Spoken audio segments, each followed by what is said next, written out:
How is the universe created versus how was the universe created? Now, most people talk about creation, whether they're atheists or they're Christians or they're Jews or they're Muslims or they're some other religion. They always talk about how the universe was created, meaning was created a long, long, long time ago. It could be 6,000 years ago. It could be millions of years ago, billions of years ago, trillions of years ago, whatever it was.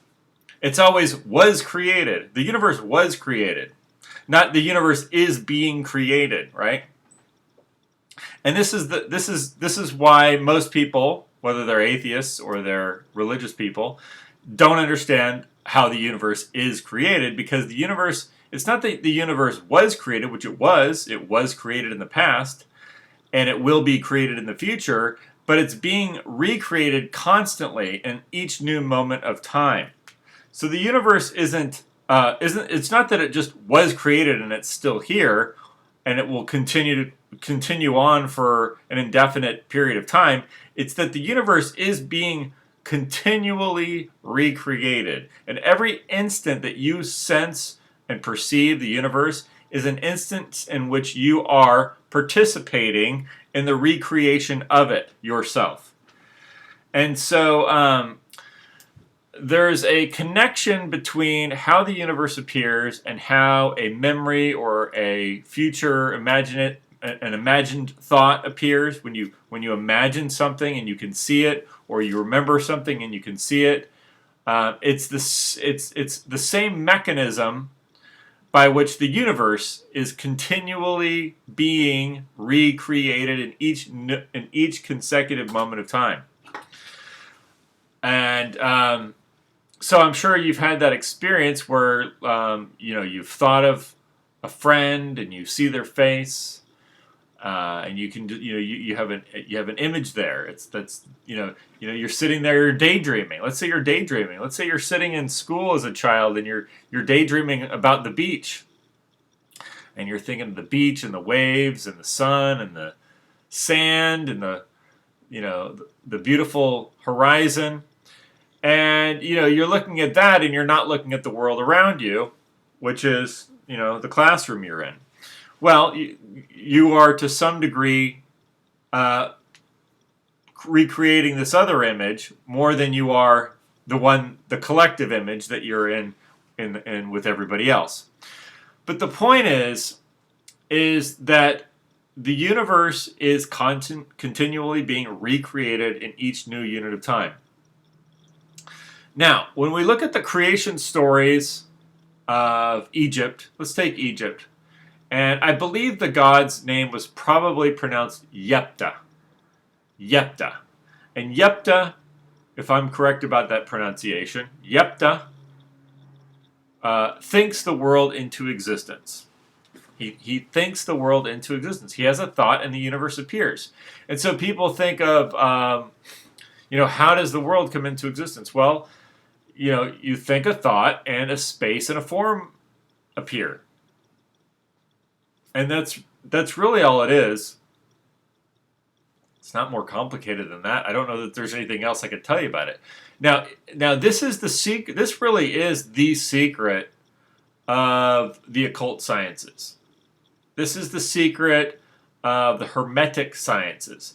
And in the Hermetic sciences, they would never tell you this, because if you just if you just walk down the street telling people this, they think you're stupid, you're an idiot, you're dumb, you're all these things. And they, there's that saying that's in the Bible that you don't throw your pearls before the swine, because you're just going to get mud all over you from the pigs.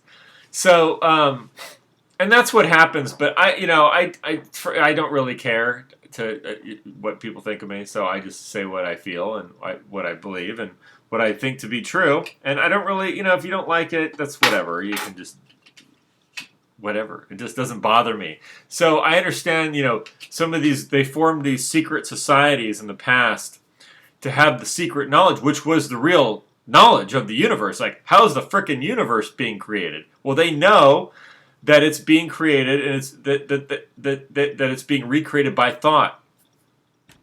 But they couldn't tell anybody this because,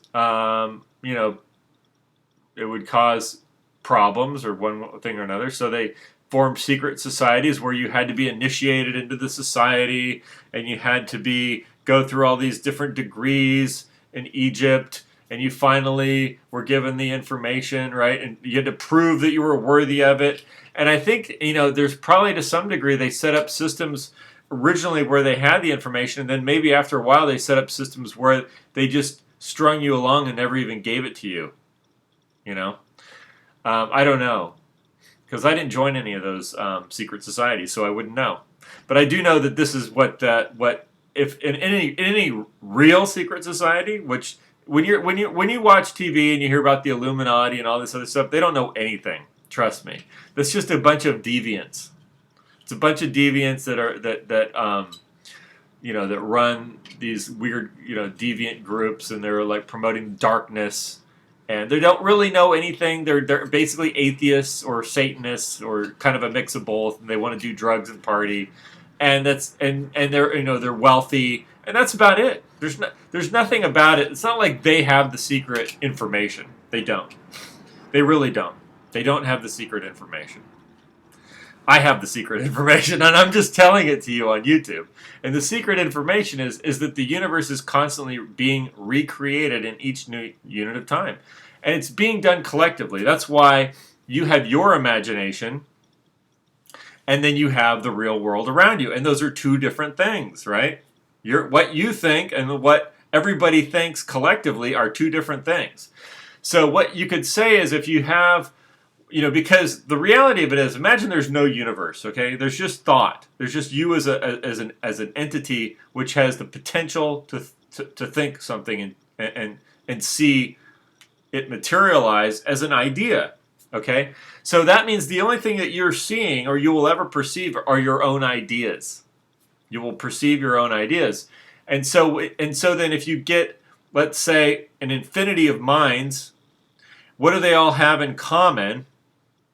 Well, that would be the universe that you all collectively agree on. You get it?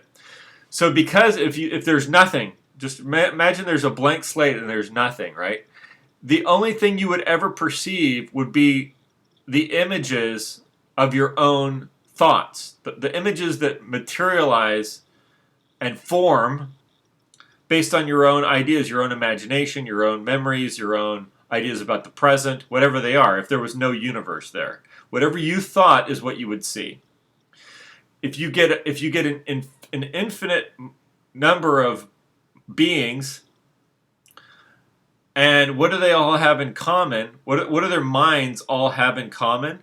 Then that would collectively become the physical world around you, and it is the physical world around you. The physical world around you is the collective imagination of all people. It's what all people have in common, is what they all see together, right? And so when you get people that are like on the street and they're like having arguments with imaginary people, it's because they're no longer have this in common with you. They're no longer having this universe in common with you. And so what they're seeing is some guy that they're having an argument with, who knows how long ago. And then you get guys like Walt Disney who would dream up these different scenes, right? And he would make Disneyland. In other words, he had certain ideas about the future and creating things and this creative impulse, right, to create something, and he got other people to help build it, right? But just as a mind itself, just as a mind, which is what you are and I am, is that we all collectively have in common as thinking beings. This universe is the common thought. It's the thing that everyone has in common. Would be this. That's why it's a collective universe. So in the secret societies that came out of Egypt and through the Greek philosophers, you had this idea that there's certain laws of the universe and and laws of energy and how they, the science of metaphysics. And one of the ideas is that all is mind. And what they meant by all is mind is that the universe is essentially the same thing as the mind that materializes as a memory or a future scenery. You know what I mean? Now, a wise man once told me, that memories aren't actually stored anywhere. That they're not actually stored anywhere, and that when you have a memory, it's not that it's stored somewhere, and then and then it appears. It's that when you think the idea again, you see that scene again. So the idea brings the scene materializes as the idea, and you're seeing the thought. You're seeing the idea as a three-dimensional image. That's how that's the difference between this idea that you have all these memories stored versus when you just rethink the thought again, you see that same idea, right? You think the exact same thought about the exact same time, and you bring up the exact same visual three-dimensional image. So that's basically how the universe is created. It's being created in each new unit of time, and that's why it'll be here in an hour, and it'll be here in 2 years, and it'll be here in 100 years, it'll be here in 1,000 years, and it'll just keep on being here, and people will keep predicting that it's going to be there, and they'll all keep on agreeing on a time and a place, and those places will be there, and it's just going to keep going like that, and that's fine, because you got to have something to look at. So,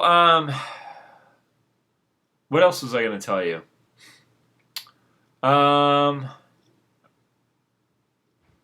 I think that's about it. Yeah, so the universe is being recreated in each new unit of time, and this is actually the secret of all the secrets of the occult, the secret societies, which they call the hermetic science, right? You ever heard of something that's hermetically sealed? It's sealed so that no air can get in and out. So that's called hermetically sealed, and that comes from Hermes, which is a Greek legendary or mythological figure called Hermes, and Hermes was basically he was a Greek version of an Egyptian figure. I believe that figure was Thoth. I'm not sure about that, but I believe that figure was Thoth, which is where you get the word thought. Thoth is thought, and Thoth was like the god of wisdom in Egypt, and he was the god that maintained the order of how everything, of all the balances of all the forces in nature, of light and dark, of good and evil. Thoth was he was the god of that philosophical concept. And so I believe that it was Thoth, and I could be wrong about that, but I believe that Thoth was the figure that Hermes was based on.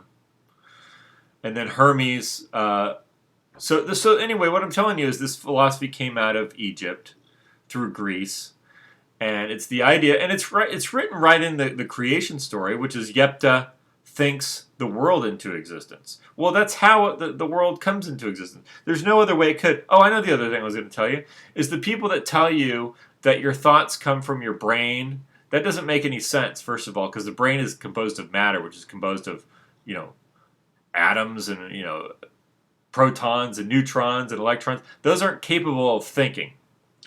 Thinking comes from the conscious being, which is the God dimension. It's the thought dimension, right? It's not this.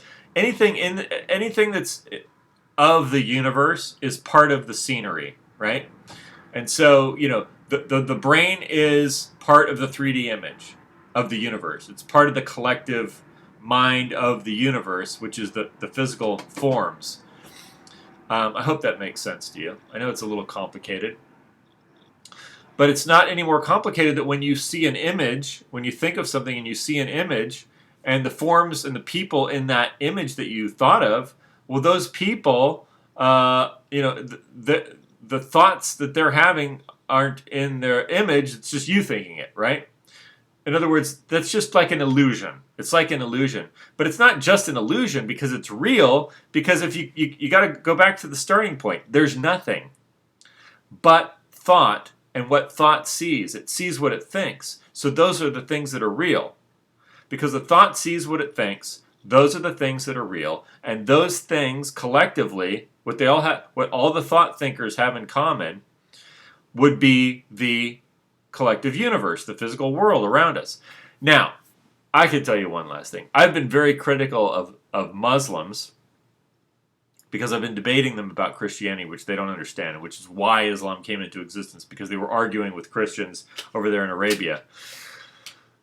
And so there's, you have Islam, you have Hinduism, and in Hinduism you have this idea that the Godhead is actually manifests infinitely as all these other manifestations of life.